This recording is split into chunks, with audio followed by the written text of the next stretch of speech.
أعوذ بالله من الشيطان الرجيم. قل هذه سبيلي أدعو إلى الله على بصيرة أنا ومن اتبعني وسبحان الله وما أنا من المشركين.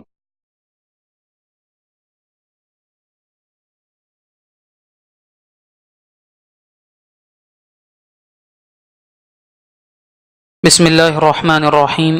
الحمد للہ رب العالمین وبہ نستعین وصلی اللہ وسلم وبارک علی نبینا محمد وعلی آلہ وصحبہ اجمعین. اما بعد.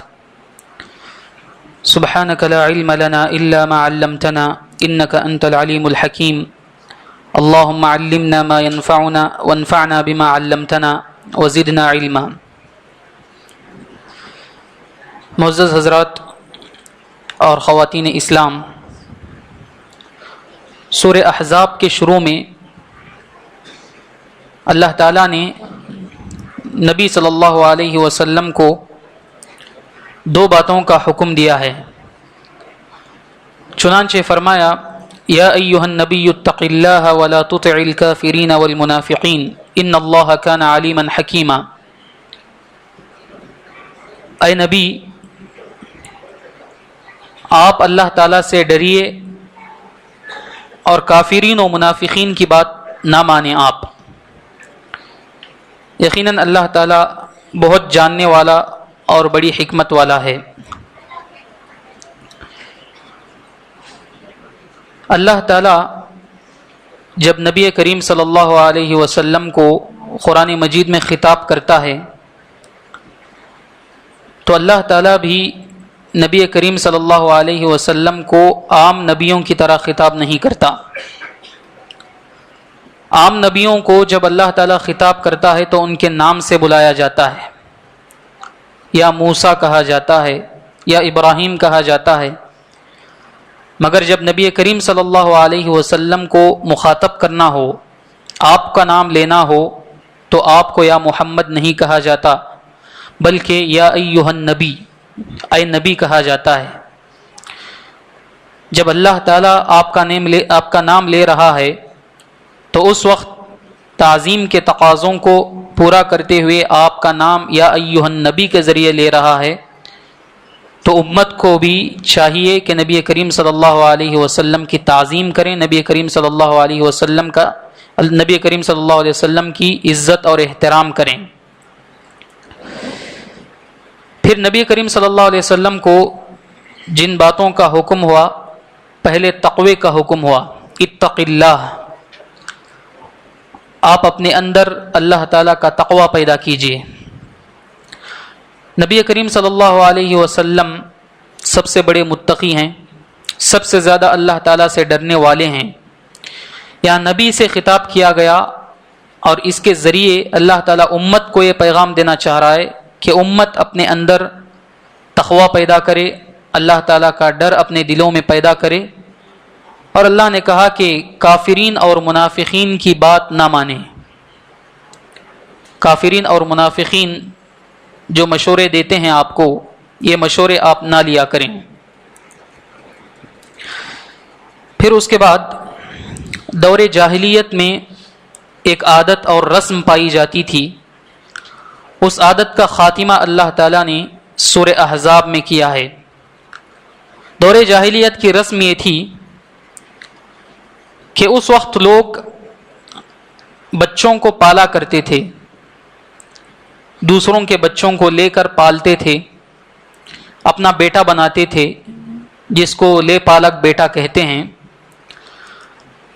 اور جو شخص اس بچے کو لیتا تھا اور اس کو پالتا تھا، بڑا کرتا تھا، تو لوگ اس بچے کو اسی پالنے والے آدمی کی طرف منسوب کرتے تھے. گویا اس کو اس کا حقیقی بیٹا سمجھتے تھے، یا اس کا سگا بیٹا ہے، اور اس کو اپنے باپ کی طرف منسوب کرتے تھے. اور اس کو وراثت میں بھی حصہ دیا جاتا تھا. جس آدمی نے اس کو پالا ہے اس کی وراثت میں یہ بچہ حصہ پاتا تھا اپنا. اللہ تعالیٰ نے سورہ احزاب کے اندر اس عادت کو، اس رسم کو ختم کیا.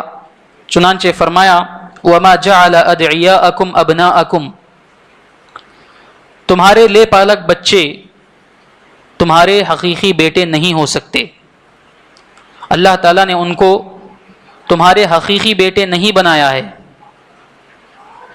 لہذا اب جو اس کے باپ کی طرف منسوب کر کے بلایا جاتا تھا اس کو ختم کیا جائے. اللہ کے نبی صلی اللہ علیہ وسلم نے بھی حضرت زید ابن حارثہ رضی اللہ تعالیٰ عنہ کو اپنا بیٹا بنایا تھا. حضرت زید ابن حارثہ رضی اللہ تعالیٰ عنہ غلام بنا کر کے مکے کے بازار میں بیچ دیے جاتے ہیں. حضرت خدیجہ رضی اللہ تعالیٰ عنہ اس غلام کو یعنی زید ابن حارثہ رضی اللہ تعالیٰ عنہ کو خریدتی ہیں. خرید کر کے نبی کریم صلی اللہ علیہ وسلم کو ہدیہ کر دیتی ہیں، گفٹ کر دیتی ہیں. اللہ کے نبی صلی اللہ علیہ وسلم جب حضرت زید ابن حارثہ رضی اللہ تعالیٰ عنہ کو لیتے ہیں تو آپ ان کے اوپر احسان کرتے ہوئے ان کو غلامی کی زنجیروں سے آزاد کر دیتے ہیں اور کہتے ہیں کہ تم آزاد ہو، غلام نہیں ہو. اور دوسرا احسان یہ کرتے ہیں کہ نبی کریم صلی اللہ علیہ وسلم ان کو اپنا منہ بولا بیٹا بنا لیتے ہیں. تو دور جاہلیت کی جو رسم تھی، لوگ منہ بولے بیٹے کو حقیقی بیٹا جو سمجھتے تھے، اسی حساب سے حضرت زید بن حارثہ رضی اللہ تعالیٰ عنہ کو بھی زید بن محمد کہا جانے لگا، یعنی محمد کے بیٹے، زید بن محمد کہہ کر بلایا جانے لگا. تو اللہ تعالیٰ نے یہاں پر کہا کہ تمہارے جو منہ بولے بیٹے ہیں وہ تمہارے حقیقی بیٹے نہیں ہو سکتے. وما جعل ادعیاءکم ابناءکم، تمہارے منہ بولے بیٹوں کو انہوں نے تمہارے حقیقی، اللہ تعالیٰ نے تمہارے حقیقی بیٹا نہیں بنایا ہے. ذالکم قولکم بافواہکم، یہ تمہارے منہ سے نکلنے والی باتیں ہیں. واللہ یقول الحق وہو یہدی السبیل، اللہ تعالیٰ حق بات بولتا ہے اور صحیح راستے کی طرف اللہ تعالیٰ رہنمائی کرتا ہے. اب ان بچوں کو کیا کہہ کر بلایا جائے؟ اللہ تعالیٰ نے آگے بتایا ادعوہم لآبائہم هو اقسط عند اللہ. یہ جو بچے ہیں جن کو لے کر تم پالتے ہو، ان بچوں کو ان کے حقیقی باپوں کی طرف منسوب کر کے بلاؤ. زید بن محمد نہ کہو، بلکہ زید کے جو حقیقی باپ ہیں انہی کی طرف منسوب کر کے ان کو بلایا کرو. اگر زید بن محمد کہنے لگو گے تو سننے والا یہ سمجھے گا کہ حضرت زید محمد صلی اللہ علیہ وسلم کے حقیقی بیٹے ہیں، جس کو پتہ نہیں ہوگا، کوئی نیا شخص ہوگا. نیا شخص زید بن محمد یہ سنے گا تو فوراً یہی سمجھے گا کہ زید محمد صلی اللہ علیہ وسلم کے حقیقی بیٹے ہیں. اس لیے اللہ تعالیٰ نے منع کیا ادعوہم لآبائہم هو اقسط عند اللہ. ان بچوں کو ان کے حقیقی باپوں کی طرف منسوب کر کے بلاؤ، یہ زیادہ انصاف کی بات ہے. اللہ تعالیٰ کی نظر میں یہ زیادہ انصاف کی بات ہے. اگر کسی بچے کے باپ کا علم نہیں ہے، مثال کے طور پر بچوں کو ہسپتالوں میں چھوڑ دیا جاتا ہے، یا ناجائز اولاد جو ادھر ادھر سڑکوں پر چھوڑ دی جاتی ہے اس کو بھی لے کر کے لوگ پالتے ہیں، تو یہ پالنا اچھی چیز ہے، پالنے میں کوئی حرج نہیں ہے. یہ اس بچے پر احسان ہوا، ایک اس بچے پر احسان کرنے والے ہوئے. مگر اس بچے کو پالنے کے بعد ایسے بچوں کو بھی اپنی طرف منسوب کر کے نہ بلایا جائے. اگر ان کے باپوں کا تمہیں علم نہیں ہے تو اللہ نے بتایا فَإِن لَّمْ تَعْلَمُوا آبَاءَهُمْ فَإِخْوَانُكُمْ فِي الدِّينِ.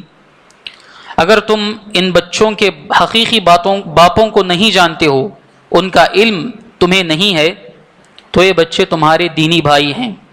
فَإِخْوَانُكُمْ فِي الدِّينِ، یہ تمہارے بھائی ہیں، تمہارے بیٹے نہیں ہوں گے. لہذا جو لوگ بچوں کو پالتے ہیں، منہ بولا بیٹا بناتے ہیں یا ہسپتالوں سے لیتے ہیں، تو وہ اس بات کا خیال رکھیں کہ ان کو اپنی طرف منسوب نہ کریں. جو کاغذی دستاویزات ہوتی ہیں اس کے اندر بھی اپنی طرف منسوب نہ کیا جائے، اپنا بیٹا بول کے نہ لکھایا جائے. کاغذی دستاویزات کے اندر کیا لکھایا جائے؟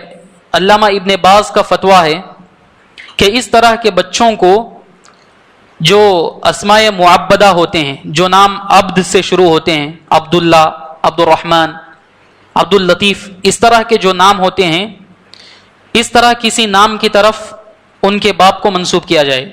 مثال کے طور پر کسی بچے کو ہم نے پالا ہے، اس کا نام ہم نے محمد رکھا، یہ ہسپتال سے لیا گیا بچہ ہے، اس کے باپ کا ہمیں علم نہیں ہے، تو ایسی صورت میں اس بچے کا نام محمد بن عبداللہ یا محمد بن عبد الرحمن، محمد ابن عبد اللطیف، محمد ابن عبد الکریم، اس طرح کے ناموں سے ان کو منسوب کیا جائے، اپنی طرف منسوب نہ کیا جائے۔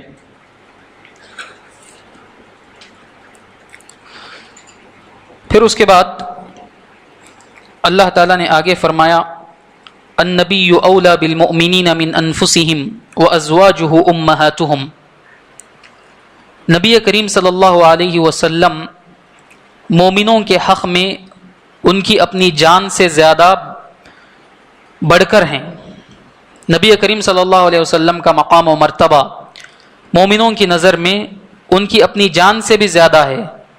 ایک مومن کی نظر میں نبی کریم صلی اللہ علیہ وسلم کی اہمیت اپنی جان سے زیادہ ہونی چاہیے، یہ نبی کا مقام و مرتبہ ہوا۔ اور نبی کریم صلی اللہ علیہ وسلم کی ازواج مطہرات، آپ کی پاک بیویاں، ان کا درجہ کیا ہے؟ اللہ نے فرمایا وَأَزْوَاجُهُ أُمَّهَاتُهُمْ، نبی کریم صلی اللہ علیہ وسلم کی بیویاں یہ مومنوں کے حق میں مائیں ہیں، مومنوں کے حق میں ماں کا درجہ رکھتی ہیں۔ ماں کا درجہ کس چیز میں؟ ماں کا درجہ اس چیز میں کہ انسان جس طریقے سے اپنی ماں کی تعظیم کرتا ہے، اپنی ماں کی عزت کرتا ہے، اپنی ماں کا احترام کرتا ہے، اسی طریقے سے مومن ازواج مطہرات نبی کریم صلی اللہ علیہ وسلم کی بیویوں سے محبت کرنا چاہیے۔ اور دوسری بات یہ کہ نبی کریم صلی اللہ علیہ وسلم کی جو بیویاں ہیں امتیوں کے لیے حرام ہیں شادی کے لیے۔ امتی نبی کریم صلی اللہ علیہ وسلم کی بیویوں سے شادی نہیں کر سکتا۔ نبی کریم صلی اللہ علیہ وسلم کی وفات کے بعد بھی کسی امتی کے لیے جائز نہیں کہ وہ نبی کریم صلی اللہ علیہ وسلم کی بیویوں سے شادی کرے۔ تو ان دو چیزوں کی وجہ سے نبی کریم صلی اللہ علیہ وسلم کی ازواج کو، بیویوں کو مومنوں کی مائیں کہا گیا۔ جب مومنوں کی مائیں کہا گیا تو اس کے باوجود مومنوں پر فرض ہے کہ وہ ازواج مطہرات سے پردہ کریں۔ پردہ ضروری ہے، پردے کے اندر تخفیف نہیں ہے۔ عزت و احترام میں وہ تمہاری مائیں ہیں اور تم ان سے شادیاں نہیں کر سکتے، اس حیثیت سے وہ تمہاری مائیں ہیں۔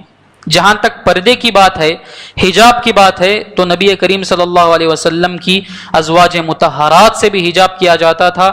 جو صحابہ تھے، جو تابعین تھے، وہ نبی کریم صلی اللہ علیہ وسلم کی بیویوں سے بھی پردہ کیا کرتے تھے۔ پھر اس کے بعد جنگ احزاب، جس کا نام جنگ خندق بھی ہے، اس جنگ خندق کا تذکرہ سورہ احزاب میں کیا گیا۔ سورہ احزاب جو رکھا گیا ہے، احزاب اس کا نام، احزاب کا مطلب بہت ساری جماعتیں، بہت سارے لشکر، اسی واقعے کی طرف اس کا اشارہ ہے سورہ احزاب میں۔ یہ جنگ احزاب میں کیا ہوا تھا؟ مدینے سے دور خیبر نام کی ایک بستی ہے۔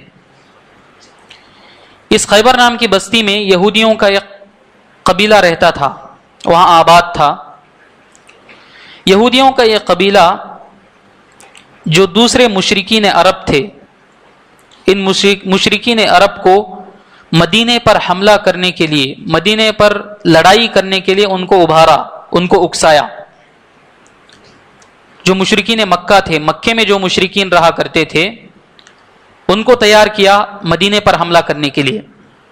اسی طریقے سے نجد کے علاقے میں جو قبائل رہا کرتے تھے، نجد کے علاقے میں بھی جو غطفان وغیرہ کے قبائل تھے، ان قبائل کے لوگوں کو بھی اس نے بھڑکایا کہ مدینے پر حملہ کرو، مدینے پر فوج کشی کرو۔ تو یہ تینوں خیبر کے یہودی مکے کے مشرکین اور نجد کے قبائل، یہ سارے قبائل مل کر مدینے پر فوج کشی کرنے کے لیے، مدینے پر حملہ کرنے کے لیے مدینے کی طرف آگے بڑھتے ہیں۔ اور یہ سارے قبائل جو بہت زیادہ تعداد میں تھے، سارے لوگ جمع ہوئے تھے، ساری جماعتیں جمع ہوئی تھیں، مدینے کے ہر طرف سے یہ لوگ آ گئے مدینے پر حملہ کرنے کے لیے۔ تو اس وقت مسلمان کافی پریشان ہوئے، مسلمانوں کی تعداد کم تھی اور ان لشکروں کی، ان جماعتوں کی تعداد بہت زیادہ تھی اور مسلمانوں کی تعداد کم تھی۔ تو نبی کریم صلی اللہ علیہ وسلم نے اس وقت صحابہ سے مشورہ کیا کہ ان فوجوں کا مقابلہ ہم کیسے کریں جو اتنی زیادہ ہیں تعداد کے اعتبار سے۔ تو حضرت سلمان فارسی رضی اللہ تعالیٰ عنہ نے اس وقت آپ کو مشورہ دیا تھا کہ مدینے کے جس راستے سے وہ لوگ آ سکتے ہیں، مدینے کا جو راستہ کھلا ہے مدینے میں داخل ہونے کے لیے، انٹر ہونے کے لیے، اس جگہ پر مدینے کے اطراف ایک خندق کھودنے کا مشورہ حضرت سلمان فارسی رضی اللہ تعالیٰ عنہ نے دیا۔ تو ان کے حکم پر، ان کے مشورے پر عمل کرتے ہوئے صحابہ نے، خود نبی کریم صلی اللہ علیہ وسلم بھی اس میں شامل تھے، بڑی محنت اور بڑی جفاکشی کے ساتھ مدینے کے باہر انہوں نے ایک گڑھا کھودا، ایک خندق کھودی، تاکہ مشرکین یہ قافلے مدینے کے اندر نہ آ سکیں اور مسلمانوں سے نہ لڑ سکیں۔ تو اسی جنگ کا اللہ تعالیٰ نے اس صورت کے اندر تذکرہ کیا ہے، فرمایا یا ایھا الذین آمنوا اذکروا نعمت اللہ علیکم اذ جاءتکم جنود فارسلنا علیہم ریحا وجنودا لم تروها، اے ایمان والو یاد کرو اللہ تعالیٰ کی اس نعمت کو، اللہ تعالیٰ کے اس احسان کو، جب کہ تمہارے اوپر ہر طرف سے بہت سارے لشکر آئے ہوئے تھے تو اللہ تعالیٰ نے تمہاری مدد کی، اللہ تعالیٰ نے تمہاری مدد کی۔ فَأَرْسَلْنَا عَلَيْهِمْ رِيحًا وَجُنُودًا لَمْ تَرَوْهَا، اللہ تعالیٰ نے ان کے اوپر ایک سخت اور تیز آندھی بھیجی اور فرشتوں کا ایک لشکر بھیجا، اللہ تعالیٰ نے فرشتوں کی جماعت بھیجی۔ مسلمانوں نے جب خندق کھودی تو مسلمان کئی دن تک مدینے کے اندر ہی رہے اور مشرکین خندق کے اس طرف رہے، مدینے میں نہیں آ سکتے تھے، وہ لوگ داخل نہیں ہو سکتے تھے۔ بہت دنوں تک، کچھ دن تک دونوں اپنی اپنی جگہ پر رہے، جنگ نہیں ہوئی۔ ایک آدھ کچھ لوگ خندق پار کرنے کی کوشش کیے تو صحابہ نے ان لوگوں کو ختم کر دیا، اندر آنے نہیں دیا۔ کچھ دن تک یہ لوگ ایسے ہی رکے رہے۔ اس وقت اللہ تعالیٰ نے مسلمانوں کی غیبی طور پر مدد کی۔ مسلمانوں کی مدد اس طرح سے ہوئی کہ ایک سخت طوفان اور آندھی اللہ تعالیٰ نے بھیجی۔ اس طوفان سے مشرکین کی حالت خراب ہو گئی۔ یہ ہوا اتنی تیز تھی کہ ان کے جو ٹینٹ اور خیمے تھے وہ خیمے اڑ کر جانے لگے، اور وہ چولہوں پر جو ہانڈی رکھا کرتے تھے وہ ہانڈیاں الٹ جاتی تھیں۔ وہ جانور جس سے باندھا کرتے تھے وہ جانور اپنا رسی توڑ کر کے بھاگا کرتے تھے اس ہوا کی وجہ سے۔ اتنی تیز ہوا اللہ تعالیٰ نے مشرکین کے اوپر بھیجی۔ اسی لیے نبی کریم صلی اللہ علیہ وسلم نے ایک حدیث کے اندر بتایا ہے کہ اللہ تعالیٰ نے ہوا کے ذریعے سے میری مدد کی ہے دشمنوں کے خلاف۔ اور یہ ہوا کا بھیجنا یہ بھی نبی کریم صلی اللہ علیہ وسلم کے معجزات میں سے ایک معجزہ ہے، اس لیے کہ مسلمان خندق کے اس طرف تھے مدینے کے اندر اور مشرکین خندق کے اس طرف تھے مدینے کے باہر۔ جب ہوا آئی تو اس کا اثر صرف مشرکین کے اوپر ہوا، مسلمانوں کے اوپر اس ہوا کا اثر نہیں ہوا، حالانکہ زیادہ دور نہیں ہے، زیادہ فاصلہ نہیں ہے، قریب ہی ہیں، مگر جب ہوا آئی تو ہوا کا اثر صرف مشرکین پر ہوا، کافروں پر ہوا، مسلمانوں پر نہیں ہوا۔ یہ بھی نبی کریم صلی اللہ علیہ وسلم کا ایک معجزہ ہے۔ اور اللہ تعالیٰ نے فرمایا اس وقت مسلمانوں کی جو حالت تھی، کیفیت تھی، مسلمان ڈرے ہوئے تھے، سہمے ہوئے تھے۔ اللہ نے کہا اذ جاؤکم من فوقکم ومن اسفل منکم واذ زاغت الابصار وبلغت القلوب الحناجر، اس وقت یہ لشکر جو تھے یہ تمہارے اوپر سے آ رہے تھے، تمہارے نیچے سے آ رہے تھے، اوپر کی طرف سے، نیچے کی طرف سے، یعنی ہر طرف سے یہ لوگ آئے ہوئے تھے تم پر حملہ کرنے کے لیے۔ اور اس وقت مسلمانوں کی حالت کیا تھی؟ وَإِذْ زَاغَتِ الْأَبْصَارُ، مسلمانوں کی نگاہیں ٹیڑھی ہو گئی تھیں، مسلمانوں کی نگاہوں میں ٹیڑھا پن آ گیا تھا پریشانی کی وجہ سے. وَبَلَغَتِ الْقُلُوبُ الْحَنَاجِرَ، اور مسلمانوں کے دل اور کلیجے منہ کو آ گئے تھے. وَتَظُنُّونَ بِاللَّهِ الظُّنُونَ، اور تم اللہ تعالیٰ کے سلسلے میں قسم قسم کے گمان کر رہے تھے. جب اتنی بڑی تعداد آتی ہے ایک کم تعداد کے مقابلے میں، سارے لشکر جمع ہوتے ہیں، تو انسانی فطرت ہے کہ وہ سوچتا ہے، اس کے دل میں خیال آتے ہیں، گمان آتے ہیں کہ شاید ہم مغلوب ہو جائیں گے. تو مسلمانوں کے دل میں بھی بحیثیت انسان، صحابہ کے دل میں انسان ہونے کی وجہ سے کچھ خیالات آئے کہ کیا اللہ تعالیٰ ہماری مدد کرے گا. ان کو خیال ہوا کہ شاید ہم مغلوب ہو جائیں گے. یہ خیال آیا، مگر انہوں نے اس خیال کو ختم کیا. جو مسلمان تھے، جو صحابہ تھے، مگر جو منافقین تھے جن کے سینے میں صحیح ایمان نہیں تھا، انہوں نے اس خیال کو اپنی زبان پر لا دیا. اس خیال کو انہوں نے ختم نہیں کیا، بلکہ جو دل کی بات تھی وہ زبان پر آ گئی، اس لیے کہ ایمان نہیں تھا. اس لیے اللہ نے فرمایا وَإِذْ يَقُولُ الْمُنَافِقُونَ وَالَّذِينَ فِي قُلُوبِهِم مَّرَضٌ مَّا وَعَدَنَا اللَّهُ وَرَسُولُهُ إِلَّا غُرُورًا. جب منافقوں نے اور ان لوگوں نے جن کے دلوں میں بیماری ہے، جن کے دلوں میں مرض ہے، انہوں نے کہا مَا وَعَدَنَا اللَّهُ وَرَسُولُهُ إِلَّا غُرُورًا، اللہ اور اس کے رسول نے تو ہم سے صرف دھوکے کا وعدہ کیا تھا. اللہ اور اس کے رسول نے وعدہ کیا کہ اللہ کی مدد آئے گی، اللہ تعالیٰ مسلمانوں کو فتح یاب کرے گا، ان کو کامیابی دے گا. یہ سب وعدے دھوکے کے وعدے ہیں. منافقین نے یہ زبان سے کہا، ان کے زبانوں پر آ گئی.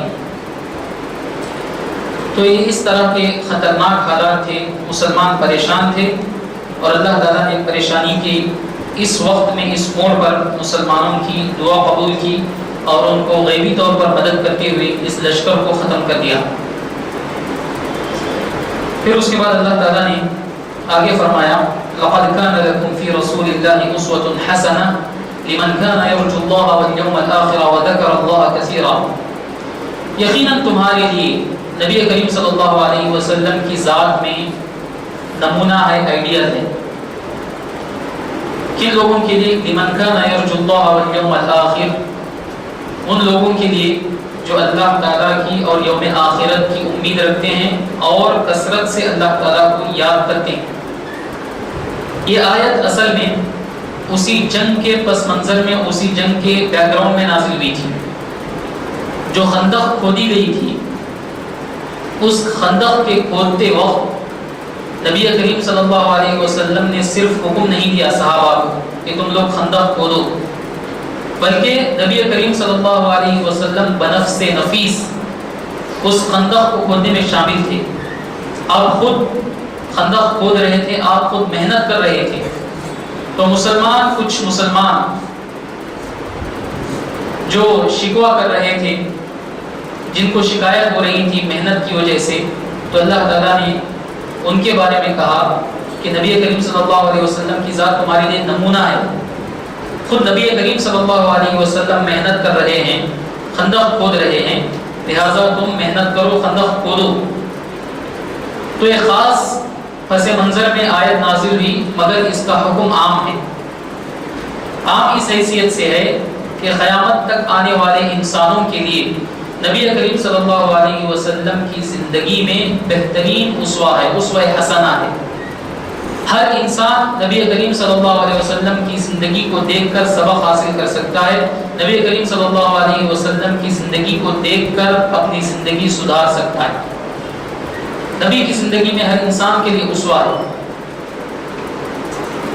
نبی کریم صلی اللہ علیہ وسلم عبادت کیسی کرتے تھے، وہ انسان اس سے سیکھ سکتا ہے. نبی کریم صلی اللہ علیہ وسلم کے اخلاق لوگوں کے ساتھ کیسے تھے، انسان وہ سیکھ سکتا ہے. نبی کریم صلی اللہ علیہ وسلم اپنی بیویوں کے ساتھ کس طرح رہا کرتے تھے، انسان کو اس کا بھی سبق نبی کی زندگی سے ملتا ہے. تو یہ بہترین آئیڈیل اور بہترین اسوہ نبی کریم صلی اللہ علیہ وسلم مسلمانوں کے لیے نبی کی ذات کو، نبی کی زندگی کو اسوہ بنانا چاہیے، ہمارے لیے نمونہ بنانا چاہیے. اسی لیے علماء نے یہاں استدلال کیا اس آیت سے کہ نبی کریم صلی اللہ علیہ وسلم جو کام بھی کریں وہ کام امت کے لیے سنت ہے، اس لیے کہ نبی کو یہاں پر نمونہ بتایا ہے۔ نمونے کا مطلب نبی جو کریں ہم وہ کریں۔ تو نبی کریم صلی اللہ علیہ وسلم جو کام بھی کرتے ہیں وہ امت کے لیے نمونہ ہے، امت کے لیے اسوہ ہے۔ مگر کوئی دلیل آ جائے جو دلیل یہ بتاتی ہو کہ نبی کریم صلی اللہ علیہ وسلم کا یہ کام، یہ عمل صرف نبی کے ساتھ خاص ہے، تو اس وقت امت اس میں شامل نہیں ہوگی۔ مثال کے طور پر نبی کریم صلی اللہ علیہ وسلم نے 4 سے زائد شادیاں کی تھی ایک وقت، تو یہ حکم یہ نبی کریم صلی اللہ علیہ وسلم کا ایک عمل ہے، ایک کام ہے، مگر یہ حکم صرف نبی کریم صلی اللہ علیہ وسلم کی ذات تک محدود ہے، اس لیے کہ امت پر اللہ تعالیٰ نے حرام کر دیا ہے کہ وہ ایک وقت 4 سے زائد بیویاں رکھیں۔ جہاں پر دلیل نہ ہو اور نبی کریم صلی اللہ علیہ وسلم نے کوئی کام کیا ہو تو وہ کام امت کے لیے بھی سنت ہے، اس لیے کہ اللہ نے کہا وَمَا آتَاكُمُ الرَّسُولُ فَخُذُوهُ وَمَا نَهَاكُمْ عَنْهُ فَانتَهُوا۔ رسول جو چیز تمہیں دے دے، رسول جس بات کا تمہیں حکم دے اس چیز کو اپناؤ، اور رسول جس چیز سے تمہیں منع کرے روکے اس چیز سے رک جاؤ۔ تو نبی کریم صلی اللہ علیہ وسلم کو اسوہ بنانا اور نبی کریم صلی اللہ علیہ وسلم کی سنت کو اپنانا یہ بہت ضروری ہے۔ اور یہاں پر آیت میں آخر میں کہا گیا لمن کان یرجو اللہ والیوم الآخر وذکر اللہ کثیرا۔ نبی کریم صلی اللہ علیہ وسلم کی ذات ان لوگوں کے لیے نمونہ ہے جو اللہ کی امید رکھتے ہیں، آخرت کی امید رکھتے ہیں اور اللہ کا کثرت سے ذکر کرتے ہیں۔ تو علماء لکھتے ہیں اس آیت کی روشنی میں کہ جو انسان ان 2 صفتوں کو اپناتا ہے، آخرت کی امید رکھتا ہے اور کثرت سے زیادہ اللہ کو یاد کرتا ہے کثرت سے، تو ایسا شخص نبی کریم صلی اللہ علیہ وسلم کی سنت پر زیادہ عمل کرتا ہے، وہ نبی کریم صلی اللہ علیہ وسلم کے اسوے کو زیادہ فالو کرتا ہے۔ پھر اس کے بعد نبی کریم صلی اللہ علیہ وسلم کے ازواج مطہرات کا تذکرہ کیا گیا۔ جب مسلمان بہت سارے علاقے فتح کرنے لگے، مسلمانوں کی طاقت و قوت میں اضافہ ہوا، شان و شوکت میں اضافہ ہوا، مسلمانوں کے پاس مال زیادہ ہونے لگا فتوحات کی وجہ سے، تو جو صحابہ کرام رضوان اللہ علیہم اجمعین تھے جہاد کرتے تھے اور ان کو مال غنیمت ملتا تھا، اس مال غنیمت کی وجہ سے صحابہ کرام رضوان اللہ علیہم اجمعین کی بیویوں کی دنیاوی حالت اچھی ہو رہی تھی۔ جب ازواج مطہرات نبی کریم صلی اللہ علیہ وسلم کی بیویوں نے دوسرے صحابہ کی بیویوں کو دیکھا کہ ان کی دنیاوی حالت اچھی ہو رہی ہے، تو نبی کریم صلی اللہ علیہ وسلم کی بیویوں کے دل میں بھی کچھ دنیاوی چیز کی خواہش پیدا ہوئی، لہٰذا وہ نبی کریم صلی اللہ علیہ وسلم سے یہ مطالبہ کرنے لگی کہ آپ ہمارے نان و نفقے میں، ہمارے خرچ میں اضافہ کریں، ہم کو بھی خرچ زیادہ دیں۔ تو نبی کریم صلی اللہ علیہ وسلم دنیا کی طرف زیادہ رغبت نہیں رکھتے تھے، نبی کریم صلی اللہ علیہ وسلم سادی زندگی گزارا کرتے تھے، اس لیے نبی کریم صلی اللہ علیہ وسلم کو یہ مطالبہ پسند نہیں آیا، اس لیے 1 مہینے تک کے لیے نبی کریم صلی اللہ علیہ وسلم نے اپنی بیویوں کو چھوڑ رکھا، جس کو عیدہ کہا جاتا ہے، 1 مہینے کے لیے آپ نے چھوڑا۔ اس کے بعد اللہ تعالیٰ نے سورہ احزاب کی آیت نازل کی، یا ایھا النبی قل لأزواجك إن كنتن تردن الحياة الدنيا وزينتها فتعالين أمتعكن وأسرحكن سراحا جميلا۔ اے نبی آپ اپنی بیویوں سے کہہ دیجئے إن كنتن تردن الحياة الدنيا وزينتها، اگر تم دنیاوی زندگی اور دنیاوی زندگی کی خوبصورتی اور زینت چاہتی ہو، فتعالین تو آؤ، امتعکن و اسرحکن سراحا جمیلا، میں دنیاوی مال اپنے حساب سے تم کو دوں گا، تمہیں نوازوں گا، و اسرحکن سراحا جمیلا، مگر اس دنیاوی مال کے دینے کے بعد تم میری زوجیت میں، میرے نکاح میں رہ نہیں سکتی، میں تم کو چھوڑ دوں گا، بہترین طریقے سے، اچھے انداز سے میں تمہیں چھوڑ دوں گا۔ یہ چوائس اور یہ اختیار نبی کریم صلی اللہ علیہ وسلم نے ازواج مطہرات کے سامنے رکھا۔ بعد میں اللہ نے کہا وَإِن كُنتُنَّ تُرِدْنَ اللَّهَ وَرَسُولَهُ وَالدَّارَ الْآخِرَةَ فَإِنَّ اللَّهَ أَعَدَّ لِلْمُحْسِنَاتِ مِنكُنَّ أَجْرًا عَظِيمًا۔ اگر تم اللہ اور اس کے رسول کو چاہتی ہو، آخرت کو چاہتی ہو، تو اللہ تعالیٰ نے تم میں سے جو احسان کرنے والی ہیں ان کے لیے اجر عظیم کا وعدہ کیا ہے۔ اللہ تعالیٰ نے ان کے لیے اجر عظیم تیار کر رکھا ہے۔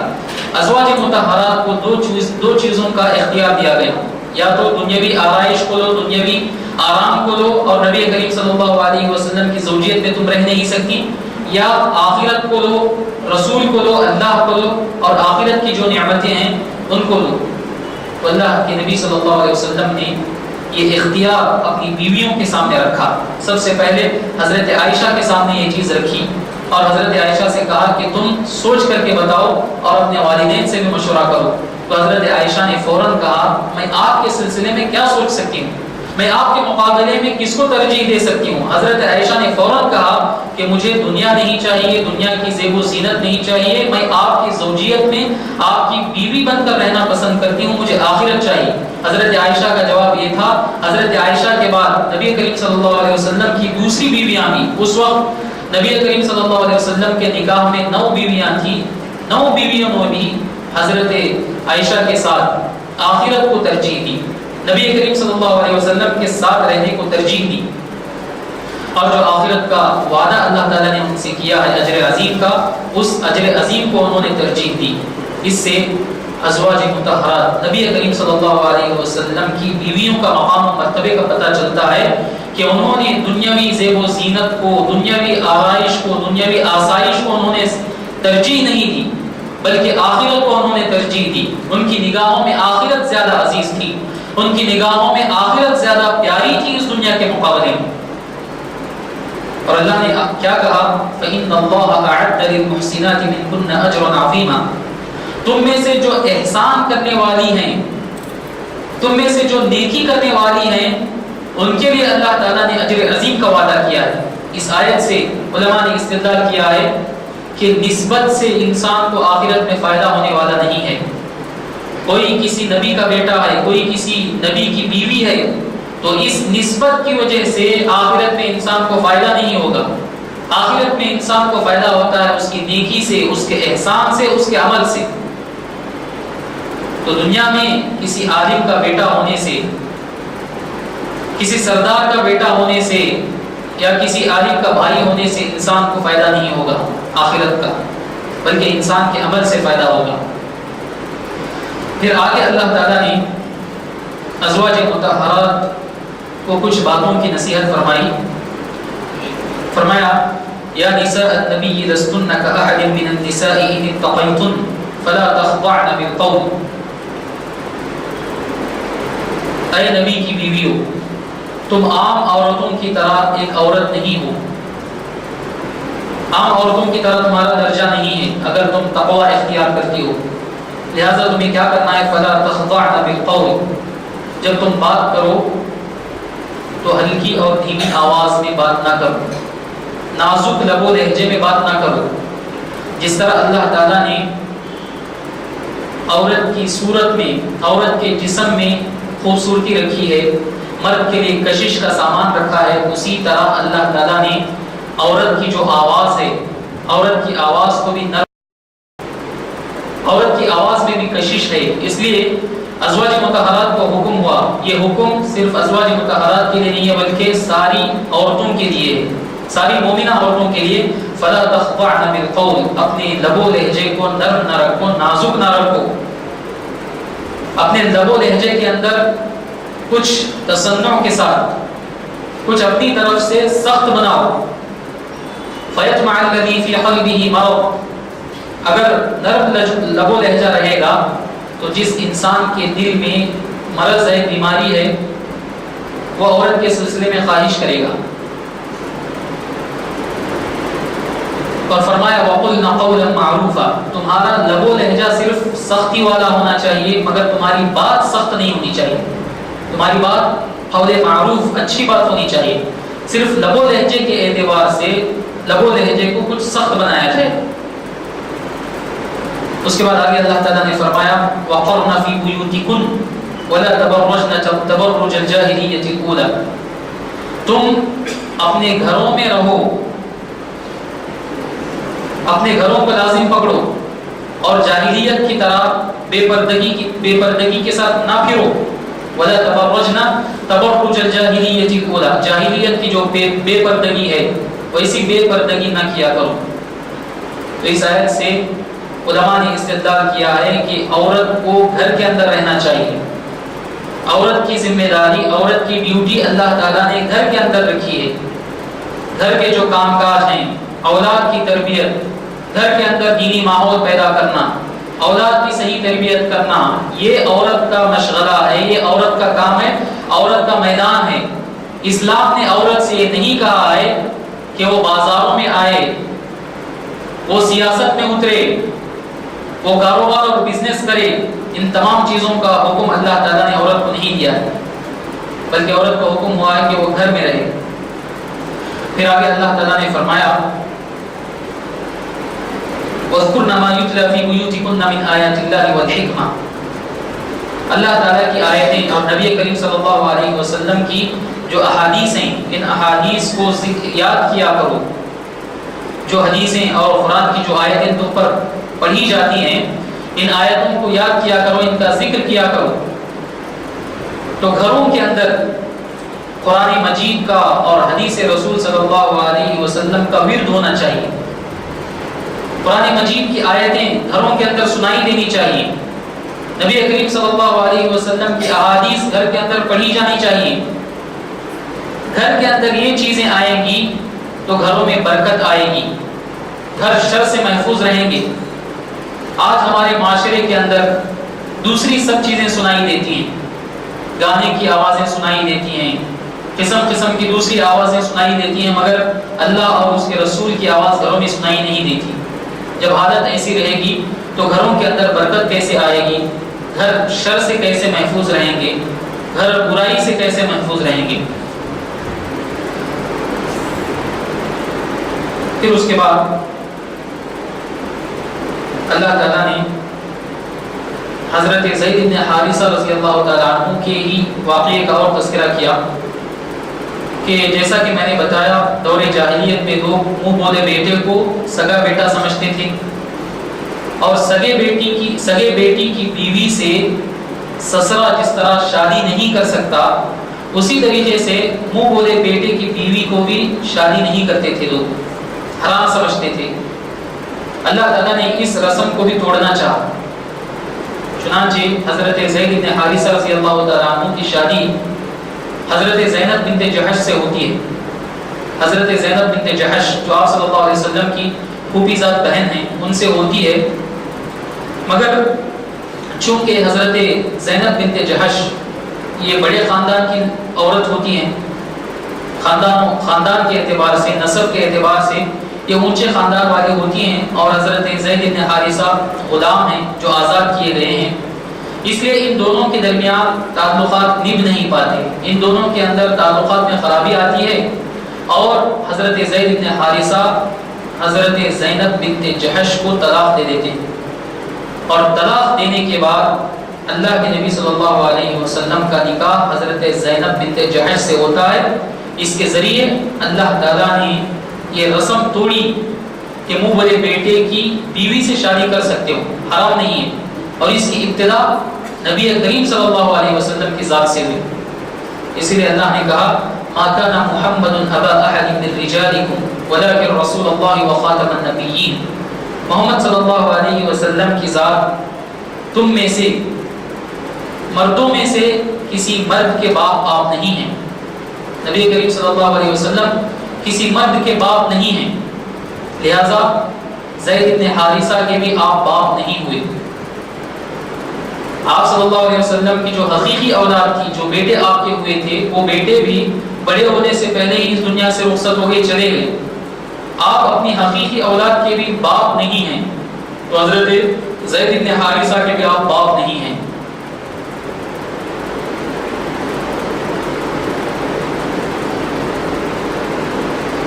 اس کے بعد آگے اللہ تعالیٰ نے مومن عورتوں کو پردے کا حکم دیا. فرمایا یا ایھا النبی قل لازواجک وبناتک ونساء المؤمنین یدنین علیہن من جلابیبہن. اے نبی، آپ اپنی بیویوں کو، اپنی بیٹیوں کو اور مومنوں کی عورتوں کو یہ حکم دیجئے کہ یدنین علیہن من جلابیبہن، یہ اپنی چادروں کو اپنے اوپر اوڑھ لیں، اپنی چادریں اپنے اوپر اوڑھ لیں۔ جلباب کا مطلب ہے بڑی چادر جو عورت کے پورے جسم کو ڈھانپ لیتی ہے۔ تو حکم ہوا کہ مومن عورتیں پردہ کیا کریں۔ پردے کا فائدہ کیا ہے؟ ذَلِكَ أَدْنَىٰ أَن يُعْرَفْنَ فَلَا يُؤْذَيْنَ، یہ زیادہ قریب ہے اس بات سے کہ وہ پہچان لی جائیں اور ان کو تکلیف نہ پہنچائی جائے۔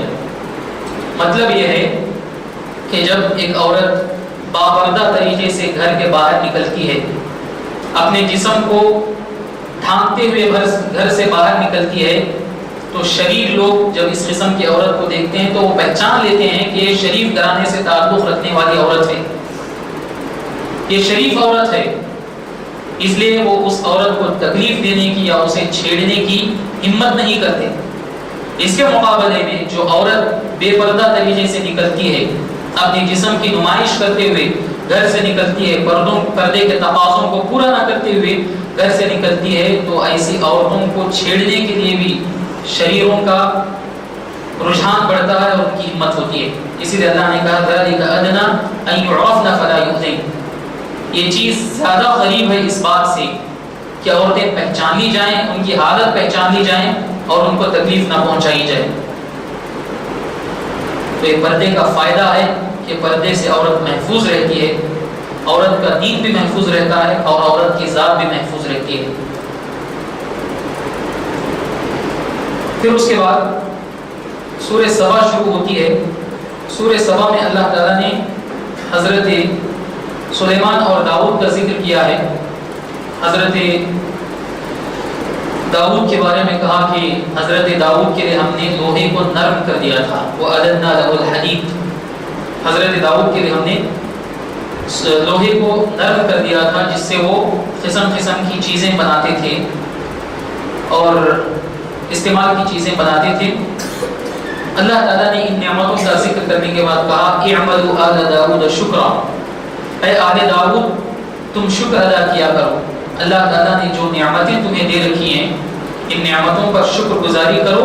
وقلیل من عبادی الشکور، اور اللہ تعالیٰ نے آگے بتایا کہ میرے بندوں میں بہت کم لوگ ایسے ہیں جو شکر گزاری کی اس صفت کو اپناتے ہیں۔ اللہ نے بتا دیا کہ بہت کم بندے، بہت کم لوگوں کو شکر کی توفیق ہوتی ہے۔ اللہ تعالیٰ کی نعمتوں پر شکر کرنے کا جذبہ اس دنیا کے اندر بہت کم لوگوں کے اندر ہوتا ہے، تو انسان کی کوشش یہ ہونی چاہیے کہ انہی کم لوگوں کے اندر شامل ہو۔ یہی کم لوگ جو اللہ تعالیٰ کا شکر بجا لاتے ہیں ان کے اندر شامل ہونے کی کوشش انسان کو کرنی چاہیے۔ پھر آگے اللہ تعالیٰ نے شرک کے سلسلے میں ایک ایسی آیت نازل کی جو شرک کو کھوکھلا کر کے رکھ دیتی ہے۔ دنیا میں جو شرک کیا جاتا ہے اس شرک کی ساری بنیادوں کو یہ آیت ختم کر دیتی ہے اور شرک کو بے وزن اور بے حیثیت کر کے رکھ دیتی ہے۔ اللہ نے فرمایا قُلِ ادْعُوا الَّذِينَ زَعَمْتُم مِّن دُونِ اللَّهِ، اے نبی آپ ان لوگوں سے کہہ دیجیے کہ اللہ کے علاوہ جن چیزوں کو تم نے معبود بنا رکھا ہے ان تمام معبودوں کو بلاؤ۔ ان معبودوں کی حالت کیا ہے؟ اللہ نے فرمایا لا يملكون مثقال ذرة في الأرض، یہ معبودان اس زمین کے اندر ایک ذرے کے بھی مالک نہیں ہیں، رتی بھر چیز کے بھی یہ لوگ مالک نہیں ہیں آسمان و زمین کے اندر۔ وما لهم فيهما من شرك، اور آسمان و زمین کے اندر ان کی کوئی ساجھیداری بھی نہیں ہے، یہ لوگ پارٹنر نہیں ہیں اللہ تعالیٰ کے۔ وما له منهم من ظهير، اور ان میں سے کوئی بھی اللہ تعالیٰ کا مددگار نہیں ہے۔ شیخ الاسلام امام ابن تیمیہ رحمۃ اللہ علیہ فرماتے ہیں کہ قرآن مجید کی یہ آیت شرک کا جو درخت ہے، شرک کے اس درخت کو جڑ سے اکھاڑ کے پھینک دیتی ہے۔ اس لیے کہ انسان کسی کو شریک جو کرتا ہے اللہ تعالیٰ کے ساتھ، اس کا جو ریزن ہو سکتا ہے یہ تین چیزوں میں سے کوئی ایک ہو سکتا ہے۔ پہلی چیز وہ خود مالک ہوں آسمان و زمین کے، جن کو معبود بنایا جا رہا ہے، آسمان و زمین کے وہ مالک ہوں یا اس کے کچھ حصے کے مالک ہوں، تو اللہ نے بتایا لا یملکون مثقال ذرۃ فی السماوات ولا فی الارض، آسمان و زمین کے اندر رتی بھر چیز کے، ذرہ بالکل معمولی چیز، حقیر چیز، اس حقیر چیز کے بھی یہ لوگ مستقل مالک نہیں ہیں، ان کی ملکیت نہیں چلتی ہے۔ اللہ تعالیٰ ہی ہے آسمان و زمین کا پورا مالک، اللہ تعالیٰ کی ذات ہے، مالک نہیں ہے۔ تو دوسری چیز کیا ہو سکتی ہے؟ وما لهم فیہما من شرک، یہ اللہ تعالیٰ کے پارٹنر ہو سکتے ہیں، اللہ تعالیٰ کے حصے دار اور ساجھیدار ہو سکتے ہیں، اس لیے شرک کیا جائے۔ اللہ تعالیٰ نے کہا کہ اس کی بھی نفی کر دی، وما لهم فیہما من شرک، آسمان و زمین کے اندر ان کا کچھ حصہ نہیں ہے، حصے داری بھی نہیں ہے۔ تیسری چیز کیا ہو سکتی ہے؟ یہ لوگ نہ خود مالک ہیں، نہ ان کی پارٹنرشپ ہے، اور تیسری چیز یہ اللہ کی مدد کر سکتے ہوں، شاید اللہ تعالیٰ کی مدد اس کائنات کے چلانے میں۔ اللہ تعالیٰ نے اس کی بھی نفی کی، وما له منه من ظہیر، ان شرکاء میں سے، ان معبودات میں سے کوئی اللہ تعالیٰ کا مددگار نہیں ہے، اللہ تعالیٰ کو ان کی مدد کی ضرورت نہیں ہے۔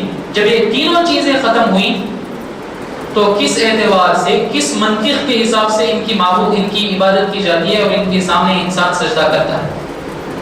بیکار چیز ہے، جس کی کوئی دلیل نہیں ہے، جس کی کوئی حجت نہیں ہے۔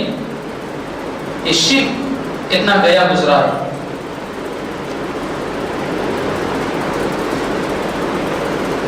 پھر اس کے بعد سورہ فاطر شروع ہوتی ہے، اور سورہ فاطر کے ابتدا میں اللہ تعالیٰ نے خوشگوار زندگی اگر کوئی گزارنا چاہتا ہے، اچھی زندگی کوئی گزارنا چاہتا ہے، ٹینشن لیے بغیر، پریشانی کے بغیر، تو اس کے لیے ایک اصول اللہ تعالیٰ نے بتایا ہے۔ فرمایا ما یفتح اللہ للناس من رحمت فلا ممسک لها وما یمسک فلا مرسل له من بعده۔ اللہ تعالیٰ لوگوں کے لیے رحمت کا جو دروازہ کھولنا چاہتا ہے، یا جو دروازہ کھولتا ہے، اس دروازے کو بند کرنے والا کوئی نہیں ہے۔ وما یمسک فلا مرسل له من بعده، اور اللہ تعالیٰ جس بھلائی کا دروازہ انسان کے اوپر سے بند کر دے، جس بھلائی کو اللہ تعالیٰ انسان سے روک لے، تو اس بھلائی کو انسان تک پہنچانے والا کوئی اور نہیں ہے۔ یہ ایسا اصول ہے کہ انسان اگر اس اصول کو اپنی زندگی میں نافذ کر لیتا ہے تو انسان کی زندگی بڑی اچھی زندگی گزرے گی۔ جو بھلائی بھی انسان کو پہنچتی ہے تو یہ بھلائی اللہ تعالیٰ کی طرف سے آنے والی ہے۔ ساری مخلوقات مل کر کے کچھ نہیں کر سکتی، اس بھلائی کو روکنا چاہیں تو روک نہیں سکتی، اور اللہ تعالیٰ اگر اپنے فضل کو روک لیتا ہے تو اس فضل کو ساری مخلوقات بھی مل کر اس آدمی تک پہنچانا چاہیں تو پہنچا نہیں سکتی۔ اللہ تعالیٰ ہی ہے جو زبردست ہے اور حکمت والا، اللہ تعالیٰ جانتا ہے، اللہ تعالیٰ اپنی حکمت کے حساب سے کس کو مال دینا ہے، کس کو فضل سے نوازنا ہے وہ نوازتا ہے، اور کس کو محروم رکھنا ہے اسے محروم رکھتا ہے۔ پھر آگے اللہ تعالیٰ نے شیطان کے بارے میں فرمایا ان الشیطان لکم عدو فاتخذوه عدوا، یہ شیطان تمہارا دشمن ہے، شیطان کے اور تمہارے درمیان دشمنی ہے، لہذا تم بھی اس شیطان کو دشمن سمجھو، شیطان سے دوستی نہ کرو، شیطان کی بات نہ مانو، شیطان کے بہکاوے میں نہ آؤ۔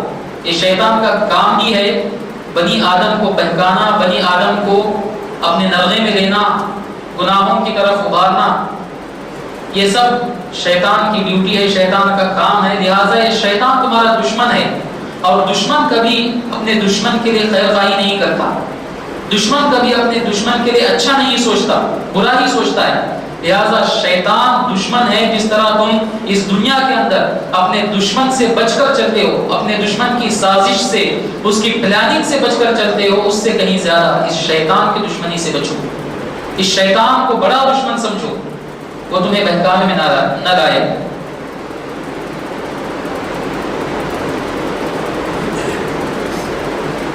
پھر اس کے بعد اللہ تعالیٰ نے ایک ایسی تجارت کا ذکر کیا ہے کہ جس تجارت کے اندر خسارہ نہیں ہے، گھاٹا نہیں ہے۔ دنیا میں جو تجارتیں ہوا کرتی ہیں، دنیا میں جو بزنس اور کاروبار ہوتا ہے، اس کاروبار کے اندر گارنٹی نہیں ہے کہ انسان کو فائدہ ہی ہوگا۔ اس تجارت اور کاروبار کے اندر دونوں چیزوں کا احتمال رہتا ہے، دونوں چیزوں کا امکان رہتا ہے کہ انسان کو فائدہ بھی ہو سکتا ہے اور نقصان بھی ہو سکتا ہے، مگر اللہ تعالیٰ یہاں پر ایسی تجارت کا تذکرہ کر رہا ہے کہ اس تجارت کے اندر خسارہ اور گھاٹا نہیں ہے، صرف فائدہ ہی ہے۔ وہ تجارت کیا ہے؟ اللہ نے فرمایا ان الذين يتلون كتاب الله واقاموا الصلاه وانفقوا مما رزقناهم سرا وعلانيه يرجون تجاره لن تبور۔ تین باتیں اللہ تعالیٰ نے بتائی ہیں۔ جو لوگ کتاب اللہ کی تلاوت کرتے ہیں، قرآن مجید کی تلاوت کرتے ہیں، سمجھتے ہیں اس کو اور اس کو زندگی میں لاتے ہیں۔ دوسرا کام نماز قائم کرتے ہیں، واقاموا الصلاه۔ تیسرا کام وانفقوا مما رزقناهم سرا وعلانيه، ہم نے ان کو جو چیزیں دے رکھی ہیں ان میں سے کھلے طور پر بھی، چھپے طور پر بھی، علانیہ طور پر بھی، خفیہ طور پر بھی اللہ تعالیٰ کی راہ میں خرچ کرتے ہیں۔ تو ایسے لوگوں کے بارے میں اللہ نے کہا یرجون تجارت، یہ لوگ ایسی تجارت کی امید رکھتے ہیں، امید کیے ہوئے ہیں کہ اس تجارت میں ہرگز گھاٹا نہیں ہوگا، اس تجارت میں ہرگز خسارہ نہیں ہوگا۔ یہ آخرت کی تجارت ہے۔ دین پر قائم رہنا، دین پر ثابت قدم رہنا، استقامت کے ساتھ دین پر عمل کرنا، یہ ایسی تجارت ہے کہ اس تجارت کا انسان کو آخرت میں فائدہ ہی فائدہ ہوگا۔ یہ تجارت کرنے والا کوئی انسان اپنے اوپر نقصان کا خدشہ محسوس نہیں کرے گا۔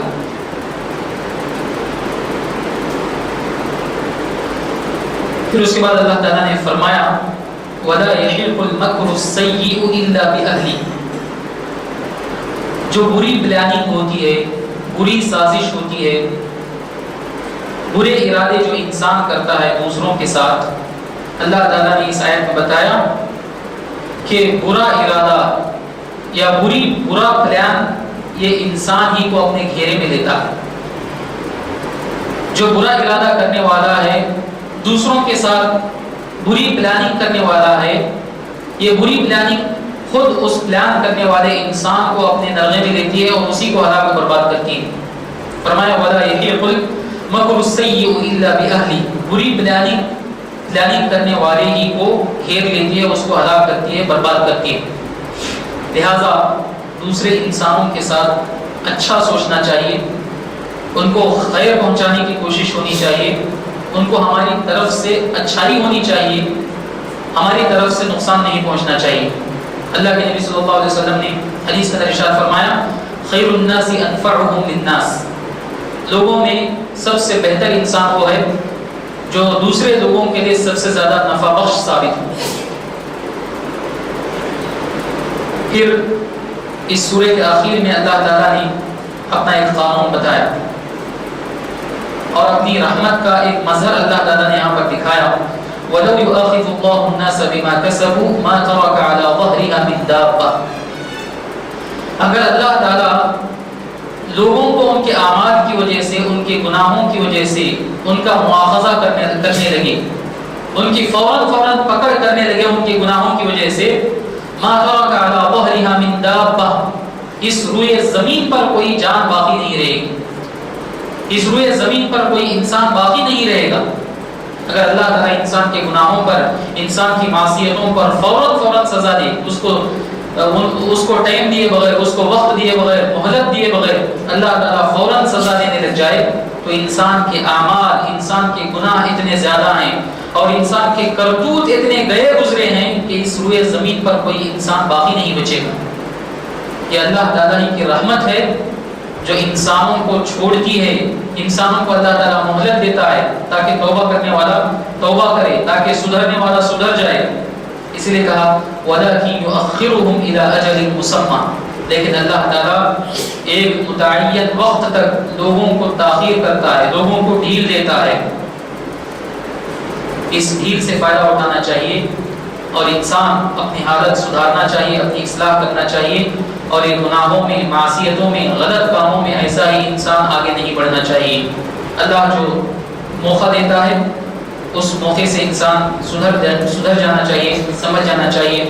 اللہ رب العزت سے دعا ہے کہ اللہ تعالیٰ ہم تمام لوگوں کو دین اور اسلام کے مطابق اپنی زندگی گزارنے کی توفیق عطا فرمائیں۔ اللہ تعالیٰ ہمیں قرآن مجید کے احکام پر عمل کرنے کی توفیق عطا فرمائیں۔ اس قرآن مجید کو اللہ تعالیٰ ہمارے حق میں حجت بنائے اور ہمارے خلاف حجت نہ بنائے۔